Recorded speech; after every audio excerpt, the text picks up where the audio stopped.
लालू जी को समन करने के बाद तो देखिए ये चुनावी वर्ष है। चुनावी वर्ष में ऐसे आपको और कई भाजपा द्वारा ऐसे कई चीज आपको देखने को मिलेगी। जैसे लालू जी का उसके बाद तो कोई मुलाकात नहीं हुई है। मुलाकात नहीं, अभी तक कोई मुलाकात नहीं हुई है। पार्टी के प्रवक्ता मुख्य प्रवक्ता रहे चंदन सिंह भी आज जनता दल में ज्वाइन कर गए। लगता नहीं कि पारस जी जैसे जैसे एनडीए से दूरी बना रहे हैं और कमजोर होते जा रहे हैं। चंदन जी पार्टी लाइन से हटकर बयान दे रहे थे तो उनको प्रवक्ता के पद से आज से 1.5 महीने पहले पदमुक्त कर दिया जा चुका है। नहीं, उन्होंने अमित शाह को सही बताया था अम्बेडकर वाले बयान। निश्चित तौर पे जो उनकी भाषा शैली थी वो प्रशंसा नहीं अपमान का ही भाषा शैली यूज कर रहे थे अमित शाह जी। आप पारस जी हंस भी रहे हैं और मुंह भी फुला रहे हैं। देखिए बंगला खाली कराने का अगर नोटिस आएगा तो खाली कर दिया जाएगा। जिस तरह 1 व्हीलर रोड को हम लोगों ने खाली किया तो हम तो जबरदस्ती का कब्जा करके नहीं बैठे हुए। लैंड फॉर जॉब मामले में लालू प्रसाद यादव समेत परिवार के कई सदस्य जो है वो कोर्ट में पेश होंगे। 11 तारीख को जो है वो कोर्ट में पेशी होनी है। अब इसको लेकर राजनीतिक तौर पर कहा जा रहा है कि चुनाव नजदीक है तो ऐसे में लालू प्रसाद यादव पर न सिर्फ कोर्ट बल्कि जांच एजेंसियां जो है वो हावी हो गई है। मेरे साथ महागठबंधन के सहयोगी दल भी कह सकते हैं पशुपति कुमार पारस जी की पार्टी के प्रवक्ता है मनीष आनंद जी। लालू जी को नोटिस हुआ है, 11 तारीख को कोर्ट में पेशी है। लालू यादव के परिवार के कई सदस्य, मीसा भारती हैं, कई बेटी भी हैं, बेटे भी शामिल हैं। लगता है कि राजनीतिक साजिश है जैसा कहा जा रहा है। देखिए बिरजू जी, सबसे पहले मैं आपको करेक्ट कर दूं, अभी हमारे पार्टी ने डिसीजन नहीं लिया है कि हम राजग के साथ रहेंगे या महागठबंधन के साथ रहेंगे। ये हमारा अप्रैल में 15 और 16 को राष्ट्रीय कार्यकारिणी और संसदीय बोर्ड की बैठक क्रमशः दोनों के बाद निष्कर्ष निकलेगा। जहाँ तक रही लालू जी को समन करने की बात, तो देखिए ये चुनावी वर्ष है। चुनावी वर्ष में ऐसे आपको और कई भाजपा द्वारा ऐसे कई चीज आपको देखने को मिलेगी जो पूर्वत भी होते रहा है। तो इसको कोई आश्चर्य की बात नहीं है। ये राजनीति का समय है, बिहार में चुनाव होना है नवंबर दिसंबर में, उसी के लिए ये एक इसको क्या कहिएगा आपकी नूरा कुश्ती है ये नूरा कुश्ती है। बिल्कुल।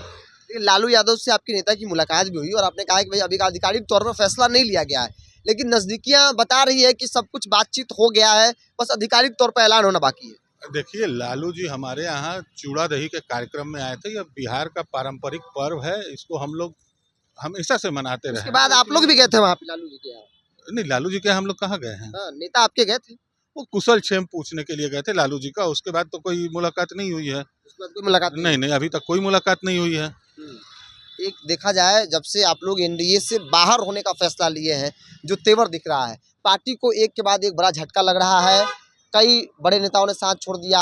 पार्टी के प्रवक्ता मुख्य प्रवक्ता रहे चंदन सिंह भी आज जनता दल में ज्वाइन कर गए। लगता नहीं कि पारस जी जैसे जैसे एनडीए से दूरी बना रहे हैं और कमजोर होते जा रहे हैं। देखिए चंदन जी की जहाँ तक बात है, चंदन जी पार्टी लाइन से हटकर बयान दे रहे थे तो उनको प्रवक्ता के पद से आज से 1.5 महीने पहले पदमुक्त कर दिया जा चुका है। अब वो उन्होंने अमित शाह को सही बताया था अम्बेडकर वाले बयान को लेकर। अब यही उनकी गलती थी। नहीं, अब जो भी देखिए हमारे लिए अब भगवान हैं बाबा साहब भीमराव अम्बेडकर। अगर उनका कोई अपमान करेगा तो हम लोग से ये बर्दाश्त नहीं होगा। लोग मानते हैं कि भाई अमित शाह ने अपमान किया। निश्चित तौर पे जो उनकी भाषा शैली थी वो प्रशंसा नहीं अपमान का ही भाषा शैली यूज कर रहे थे अमित शाह जी। आपके नेता कहते हैं कि हंसना और मुंह फुलाना दोनों एक साथ राजनीति में नहीं होता है। पारस जी हंस भी रहे हैं और मुंह भी फुला रहे हैं। कहाँ हंस रहे हैं, मुंह फुला रहे हैं? इधर बिहार में आरजेडी से बातचीत और दिल्ली में बंगला वही है, उसी बंगले में रह रहे हैं, प्रोटोकॉल वही है। देखिए बंगला खाली कराने का अगर नोटिस आएगा तो खाली कर दिया जाएगा। जिस तरह 1 व्हीलर रोड को हम लोगों ने खाली किया तो हम तो जबरदस्ती का कब्जा करके नहीं बैठे हुए। मनीष जी भी सवाल है ना कि अगर भारतीय जनता पार्टी दलित विरोधी है, अमित शाह दलित विरोधी है, तो फिर उनके बंगले में क्यों? बयान दलित विरोधी था तो फिर बंगले में क्यों रहना है? आप बोल दीजिए भाई हम इनके साथ एक क्षण भी नहीं रह सकते। देखिए वो मंत्री कोटा का आवास है। अगर किसी मंत्री कोटा को अलॉट होगा तो हम लोग खाली कर देंगे। इसमें कहाँ कोई विडम्बना है, कोई दिक्कत भी नहीं है। हमारे पार्टी के राष्ट्रीय अध्यक्ष बहुत सीधे साधे और साफ सुथरा चरित्र के इंसान है। ना इन्होंने 1 व्हीलर रोड के लिए कोई आपत्ति जताई, ना वहाँ दिल्ली के लिए जताई। जी को आरजेडी के साथ क्या मिलेगा? कितने सीट? कुछ पार्टी के अंदर चर्चा चल रही है। नहीं, अभी इस मैटर पे कोई 10, 15, 20 सीट। अभी देखिए हम लोग प्रदेश में जिला और पदाधिकारी और प्रदेश पदाधिकारी का बैठक 2 राउंड हो चुका है। उसके बाद अब राष्ट्रीय कार्यकारिणी की बैठक होगी, उसके बाद निष्कर्ष निकलेगा। अभी इस मुद्दे पे कोई बातचीत नहीं हो रही है।